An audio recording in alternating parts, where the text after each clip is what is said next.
Maaf, pertanyaan saya melenceng dari topik. Pertama, bolehkah seorang istri menolak ajakan suami tanpa memiliki udzur syar'i?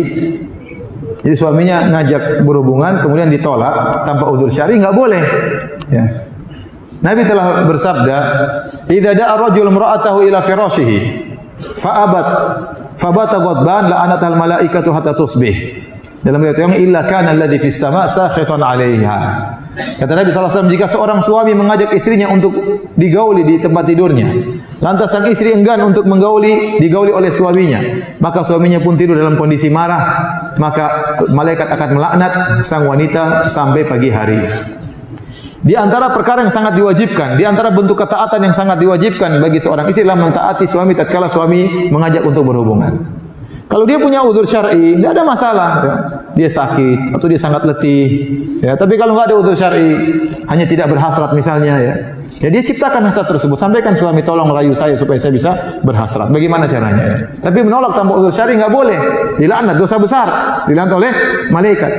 Makanya dalam hal ini Nabi sangat menekankan, kata Nabi sallallahu alaihi wasallam, wa in kanat ala tanur, meskipun sang istri sedang bakar roti di tungku, kalau suaminya ngajak harus dia penuhi.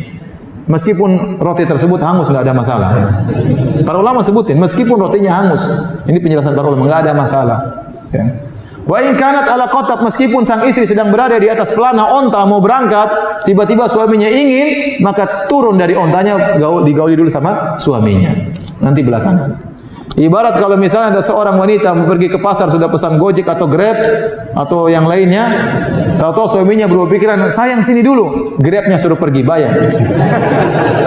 Yang penting memenuhi syahwat suami. Apalagi zaman now ya, ibu-ibu sekalian rahmatillah subhanahu wa ta'ala. Sekarang syahwat di mana-mana beredar. Kalau dahulu di zaman Nabi dia mengatakan jika seorang lelaki kemudian terfitnah oleh seorang wanita, datangi istrinya.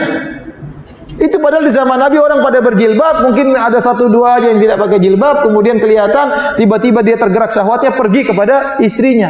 Atau mungkin dilihat wanita pakai jilbab, meskipun jilbab dia tergoda wanita lain, pulang ketemu istrinya. Nabi suruh segera pulang ke rumah istrinya untuk melampiaskan syahwatnya. Oleh zaman sekarang, semuanya kelihatan di mana-mana. Di mana-mana. Kita aja mengisi pengajian aja, lihat-lihat dulu macam-macam. Iya. Apalagi kalau ngisi pengajian luar negeri. Coba, saya tuh berapa kali pergi ke Amsterdam. Mau Amsterdam, wah rusak dulu baru ngisi pengajian Amsterdam. Naik di atas pesawat sudah ketemu dengan berbagai macam model, ya. Kemudian turun di Amsterdam ketemu orang wanita-wanita Eropa berbagai macam model. Meskipun saya bawa istri ya. Ini mau ngisi pengajian jadi kita maksiat dulu. Beneran. Ngisi di Melbourne, di Sydney sama. Mau ngisi pengajian maksiat dulu, naik ketemu ini, wah sudah repot. Tapi bagaimana lagi? Ya. Makanya harus ada istri yang saya bawa ya, kalau enggak repot. Harus ada istri yang saya bawa, padahal istri saya cuma satu. Jadi, nah dalam kehidupan yang sekarang ini penuh fitnah, maka seorang wanita berusaha kalau suaminya lagi berhasrat segera melayani sang suami. Tidak harus dia berhasrat, dia tahu ini kewajibannya. Dia tahu dia dapat pahala. Kalau dia melayani suaminya, pahalanya besar di sisi Allah Subhanahu wa taala. Kenapa? Karena Nabi menekankan, ini harus dikerjain. Ya. Kalau dia belum berhasrat, dia timbulkan hasrat pada dirinya ya, agar bisa melayani suaminya. Ya. Karena masalah hasrat ini tidak menerima penundaan. Kalau suami lapar masih bisa bertahan, tapi kalau hasrat, terus suaminya enggak mau, istrinya enggak mau, ya, repot. Dia mau kemana coba? Apalagi istrinya cuma satu, ya, repot. Makanya kata Allah Subhanahu wa taala, nisaukum harthul lakum fa'tu harthakum anna syi'tum. Kata Allah, istri-istri kalian sawaladang bagi kalian. Datangilah sawaladang kalian kapan saja kalian kehendaki. Ibnu Abbas mengatakan lailan aw naharan, kapan saja, mau siang hari mau pagi hari terserah. Dan syahwat seorang laki terkadang bergejolak tanpa dia sadari. Terkadang jam 1 malam tiba-tiba dia syahwat, terkadang jam 2:30 siang dia bersyahwat, terkadang pas adzan subuh dia syahwat, terkadang pas adzan asar dia syahwat. Kita enggak tahu, tiba-tiba laki tersebut tergerak syahwatnya. Dia tahu-tahu buka HP lihat cewek di situ, kadang-kadang ada iklan, ya. Saya berapa kali mau buka iklan salat. Ini saya punya program salat, padahal saya sudah bayar loh. Bukan gratisan di iPhone. Saya buka iklan cewek, gojek-gojek ini mau lihat waktu sholat aja, lihat cewek joget-joget dulu. Ya Allah, saya bilang, ya sebagaimana? Ya, alhamdulillah saya punya istri.